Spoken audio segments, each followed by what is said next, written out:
yang benar-benar lurus, biarinlah Allah yang jadi hakimnya gitu, selesai.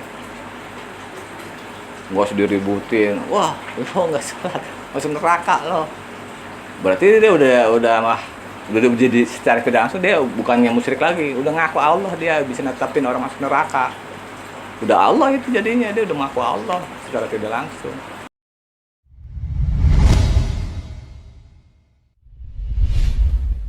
Bismillahirrahmanirrahim.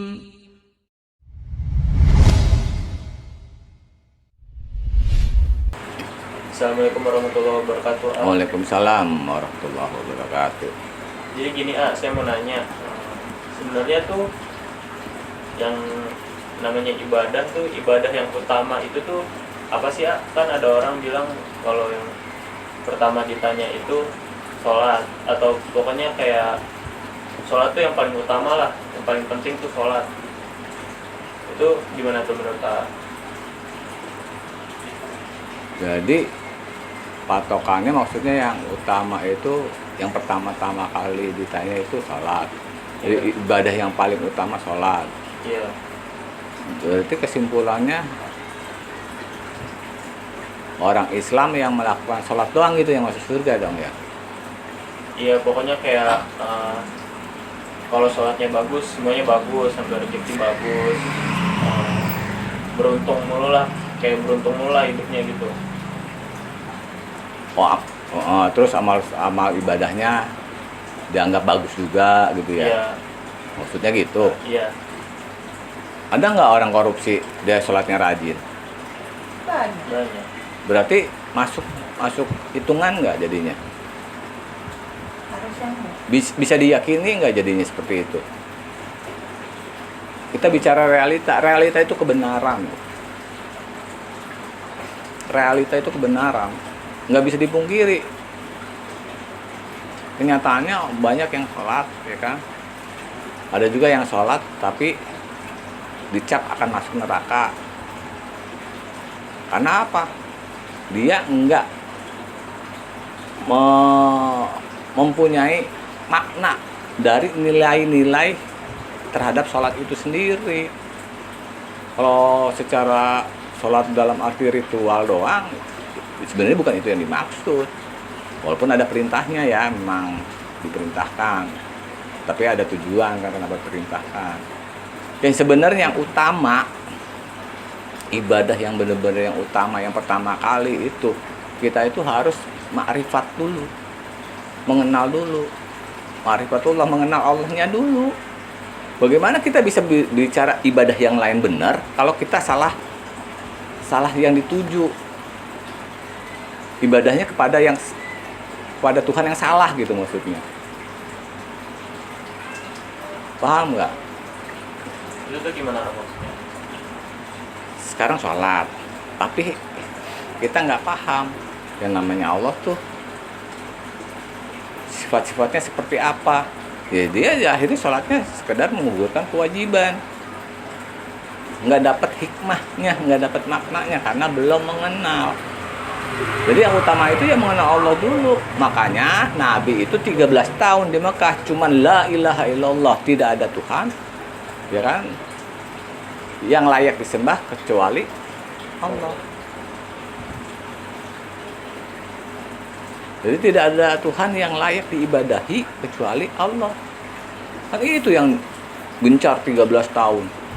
Dikuatkan itu dulu. Karena apa? Ada dari yang sebelum-sebelumnya itu melenceng.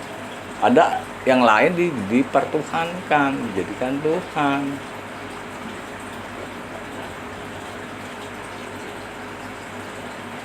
Oh, berarti yang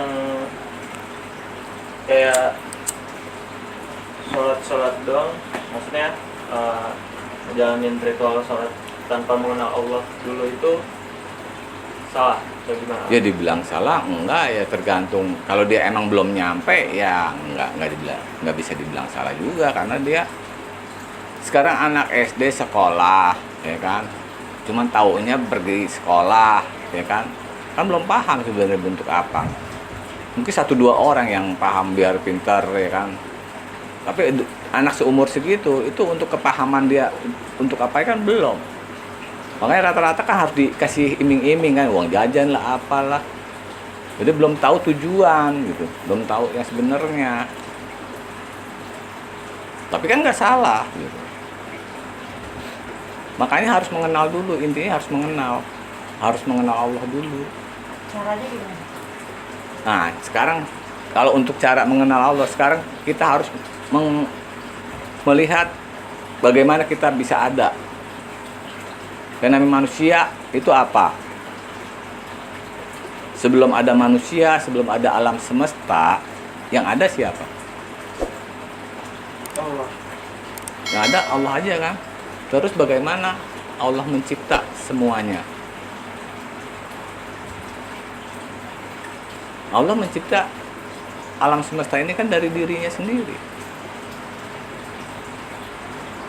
Yang ditemukan oleh para ilmuwan, ya kan, ternyata alam semesta ini tadinya dari suatu titik yang membesar, memanas, akhirnya pecah, yang disebut Big Bang. Paham nggak? Dari dirinya. Makanya kan la ilaha illallah. Hakikatnya semua itu Tuhan, ilah. Karena dari Allah usulnya. Tapi itu bukan Tuhan yang sebenarnya yang patut diibadahi gitu. Makanya ada orang nyembah manusia, ya kan? Ada yang menyembah patung, Menyembah pohon. ada yang menyembah pohon. Ya karena masih ada keterkaitan bahwa diri dia dengan yang lain itu sama. Ilah juga gitu, tapi bukan ilah yang sebenarnya. Analoginya gini, yang gampang ya analoginya ya. Kan mungkin bingung nih ya. Mungkin bingung kenapa. Sekarang yang namanya air, tahu nggak air? Tahu nggak air? Tahu air. Nah, tahu kan? Nah, sekarang kalau diproses, nih kalau diproses, dikasih energi, ya kan? Itu berubah nggak? Air dipanasin, ya kan, direbus, terus dia habis nggak? Habis. Habis, hilang, menjadi apa? Jadi uap. Menjadi kandungan air apaan isinya? H2O. Hidrogen 2, oksigen. Ya kan? Ada hidrogen, ada oksigen. Oksigen air bukan? Bukan. Iya. Kalau kelamaan ya, bingung ya. Nah, bingung ya. Air dikasih energi, direbus jadi hidrogen dan oksigen. Oksigen itu sendiri air bukan. Bukan. Nah, Allah mencipta segala sesuatu dari dirinya dengan suatu proses. Diberi energi, akhirnya dia membesar meledak. Nah, semua ini Allah bukan. Bukan. Termasuk manusia di dalamnya itu Allah bukan. Bukan. Itu analoginya ke situ. Makanya kalimatnya kan la ilaha illallah. Jadi semua itu ditiadakan dulu. Yang namanya Tuhan, ilah itu semua tiada. Yang ada tuh sebenarnya Allah gitu. Oh. Ya kayak tadi air, pada saat menguap, mereka di atas bersatu lagi, truk. Jadi air lagi nggak? Jadi air lagi kan? Terus turun hujan, jadi air.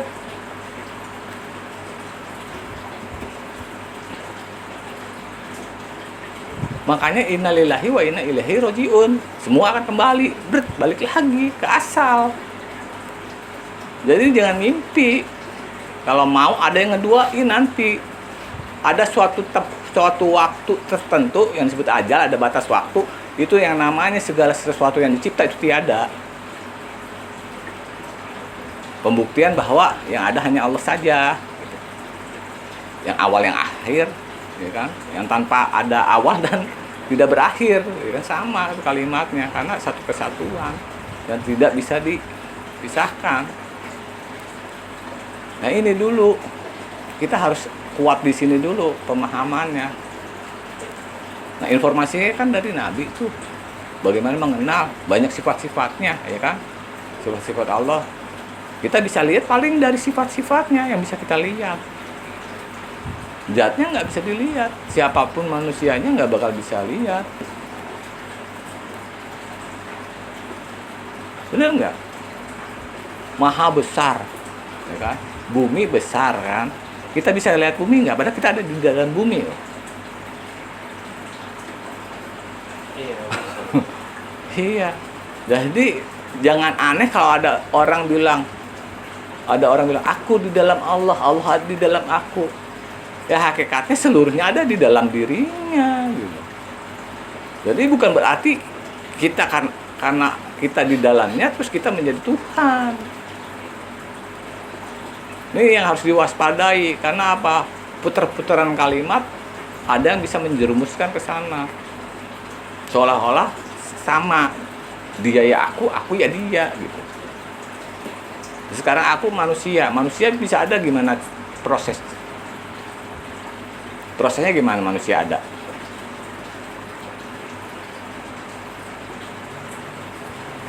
Kan pertemuan antara positif dan negatif kan bentur, ya kan? Terus kena energi, ya kan? Dikasih energi baru nyala, kayak lampu aja kan? Positif dan negatifnya harus ditemukan dulu baru nyala. Kalau ada yang bilang ada tuh yang cuma satu doang dari yang negatif, ya kan? Bisa dia jadi melahirkan manusia lainnya. Tapi kan didampingi sama siapa? Malaikat. Malaikat itu energi dibenturkan.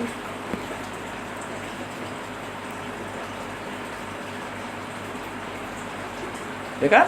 Negatif sama positif. Dikasih energi sama Allah, kasih ruh. Jadi hidup. Nggak bingung, itu nggak usah bingung. Tetap dia itu ciptaan ujung-ujungnya. Kalau manusia kan seluruh manusia semua sama.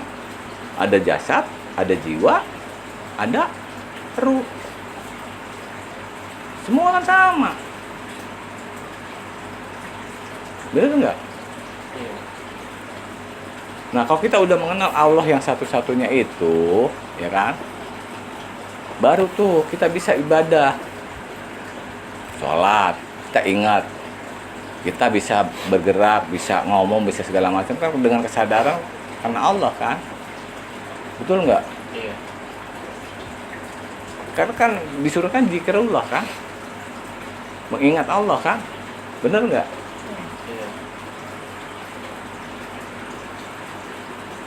Mengingat Allah, sholat mengingat Allah, baca Quran mengingat Allah, bersedekah karena ingat Allah. Jadi bukan keinget yang lain gitu sebenarnya. Walaupun ada yang ingetnya pengen yang lain tuh ada. Nah, itu sebenarnya kalau dikaji lebih dalam itu kalau mau dibilang musyrik apa enggak ya bahaya sebenarnya. Kalau dikaji dalam itu ujung-ujungnya nanti jadi musyrik sebenarnya karena dia belum nyampe ya mungkin ya nggak berani kan ada yang bilang itu musyrik. Tapi kalau udah paham dikaji bener-bener wah nanti oh iya berarti semua lillahi ta'ala mau beramal soleh ya beramal soleh nggak usah mikir-mikir dapet ini itu. Allah berjanji nggak usah dituntut-tuntut gitu, ngasih tahu aja oh Allah maha pengasih maha penyayang. Padahal kita berbuat baik bagaimanapun kita sebenarnya nggak punya hak untuk minta imbalan, tapi Allah menjanjikan. Tapi bukan berarti imbalan itu yang jadi tujuan itu. Paham ya? Iya. Jadi pada saat nanti ditanya siapa Tuhanmu, itu pertanyaannya bukan yang lain, yang utama itu siapapun orangnya, yang penting dia beriman kepada Allah satu-satunya Tuhan, ya kan? Yang tunggal, yang Maha Esa. Terus dia itu beriman kepada hari kemudian dan beramal soleh. Itu 3 syaratnya. Sebenarnya 3 syaratnya. Itu akan dibalas oleh Allah dengan kebaikan dan kebahagiaan di akhirat. Cuman kan banyak nih ya perdebatan, bener nggak? Oh nggak bisa, tetap karena dia nggak sholat, harusnya sholat. Udah tutup aja semua itu, nanti yang bener apa yang enggak, yang salah yang mana, mau siapa yang mau dimasukin surga apa neraka, itu urusannya Allah. Kita nggak bisa kewenangan karena ayat itu udah jelas ada, kita nggak berani lah mengklaim karena kan kita bukan panitia ini surga kan, bukan panitia surga dan bukan panitia neraka ya kan, jadi kita nggak bisa menentukan. Yang penting syaratnya ada ya kan, terpenuhi, walaupun dia yang lain nggak dilakukan lah, selain yang cuma beramal soleh, yang 3 itu beriman kepada Allah, hari kemudian beramal soleh. Selain nggak bisa, dia nggak melakukan ritual ini nanti masuk neraka, wah kita nggak bisa, nggak berani menyatakan itu karena Allah sudah menyatakan seperti itu ya. Paling juga tingkatannya, kalau mau masuk surga semua ya, orang yang seperti itu tinggal surganya aja, mungkin level-levelnya beda. Paling penentuannya di situ, tapi semuanya itu hak Allah, nggak ada. Siapa yang tersesat dan dapat petunjuk, ada yang tahu nggak? Nggak ada yang tahu. Tapi standarnya emang ada, tapi yang bener-bener petunjuk itu bener-bener murni, yang bener-bener lurus, biarinlah Allah yang jadi hakimnya gitu, selesai. Nggak usah diributin, wah lo nggak salah masuk neraka lo, berarti dia udah jadi secara tidak langsung dia bukannya musyrik lagi, udah ngaku Allah, dia bisa netapin orang masuk neraka. Udah Allah itu jadinya, dia udah ngaku Allah secara tidak langsung. Nah itu makanya kan harus kenal dulu kan, harus ma'rifat dulu. Jadi jangan, kebanyakan orang kan belajar fikihnya dulu kan. Ya, fikih mah jalani, tapi yang harus diperdalam nih justru akidahnya, ma'rifatullahnya yang utama, supaya nggak kejeblos pada saat menjalankan ritualnya gitu. Oke? Paham semua? Paham. Udah. Terima kasih banyak ya, A. Assalamualaikum warahmatullahi wabarakatuh. Waalaikumsalam warahmatullahi wabarakatuh.